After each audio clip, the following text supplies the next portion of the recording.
Hello again. When I was looking at my previous videos comments, I realized that there was one comment, and I thought that in response to that, as well as other, I would discuss about what happens to the consciousness upon death.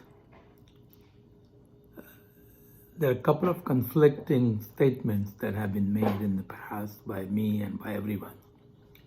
Like consciousness pervades everything. Now, consciousness is also considered as God or Purusha or something which is present everywhere. If you remember some of the comments that I had made about it, that there is no limitation for Desha, Kala and Vastu. These are two Sanskrit terms. To the Purusha or the consciousness. Desha means place, Kala means time, and Vastu is identity. So the Brahman or the consciousness is not limited like I'm limited, I'm sitting here, so I'm not there. Kala is I'm right now what I am. I'll not be the same in the future, and I was not the same in the past. And Vastu is I'm myself, and I'm not someone else. So the Brahman or the consciousness pervades everything, everywhere, which includes the four categories that we had talked about: the stone, the plant kingdom, the animal kingdom, and the human beings. So it is there everywhere. There is no place where it is not there. So the question comes in, what happens upon death? Does the consciousness still prevail? Still is there in the dead body? And the answer is yes.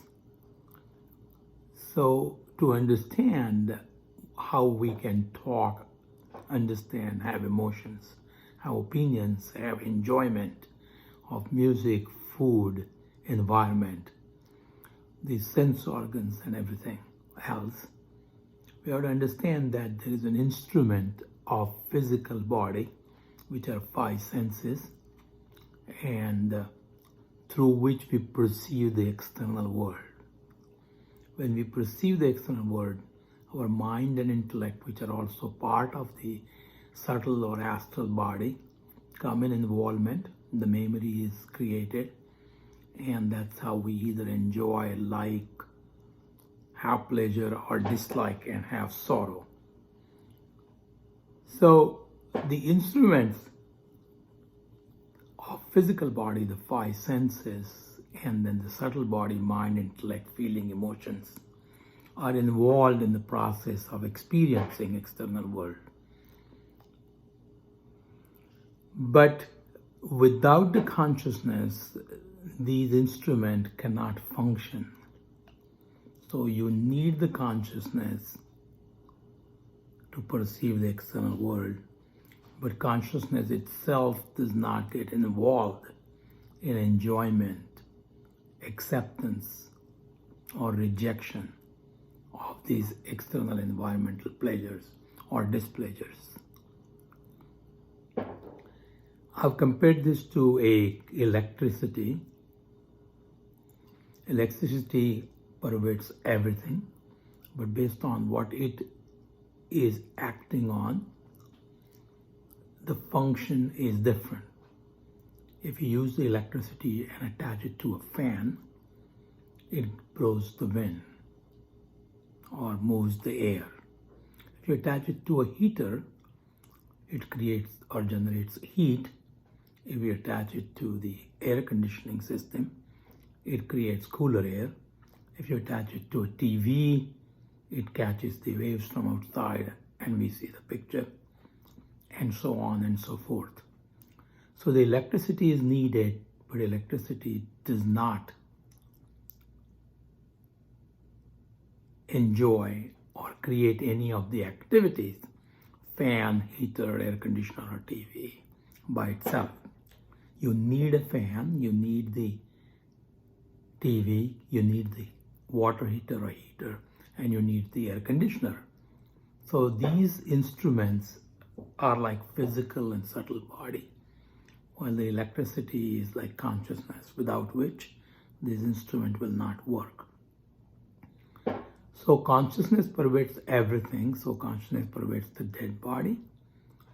But if there is no physical instrument or subtle instrument, like mind, intellect, emotions, feeling, and eye, smell, touch, etc., then the consciousness cannot do anything or will not do anything. So it's not active or cannot be perceived as active even though it is there. I've compared this to a Christmas lights or series of lights that are attached through a wire, and you plug in your lights.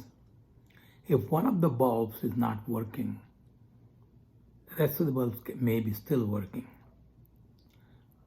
The electricity is going through, but this particular bulb is malfunctioning, so it doesn't light up.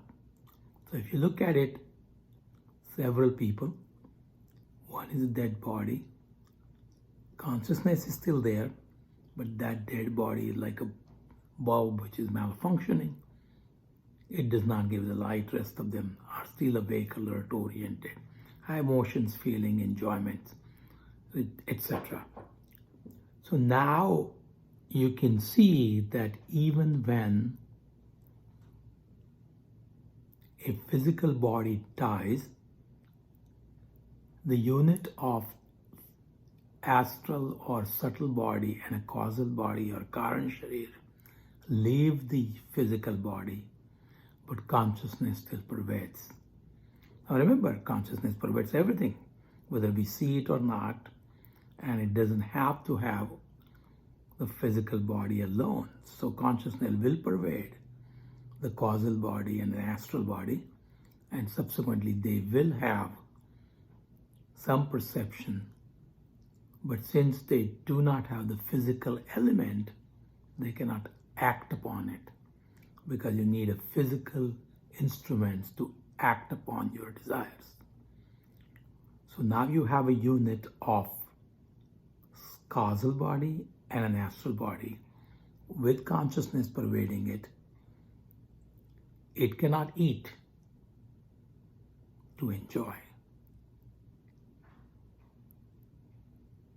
It will still have the subtle emotions, the feelings, because consciousness is still there, but it cannot express it in the words. It cannot show it in its action.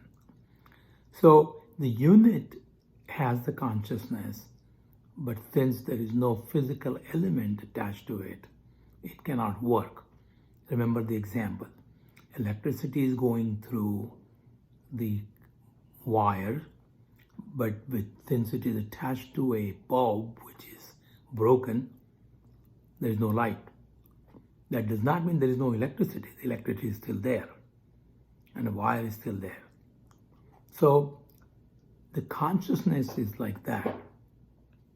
Consciousness is required for the function of causal body, astral body, or subtle body, and physical body. Physical body is required to act upon the emotions, the feelings, the perception. So without the physical body, even though the two other bodies are there, they will not be in position to act or show that they are there. So to summarize, upon death, consciousness still pervades the dead body, dead physical body. Consciousness still pervades the subtle and the causal bodies, but physical body cannot act because there is no subtle or causal body attached to it, and causal body and subtle bodies cannot show their action because there is no physical body. Little bit of a twist, but hope you understand it.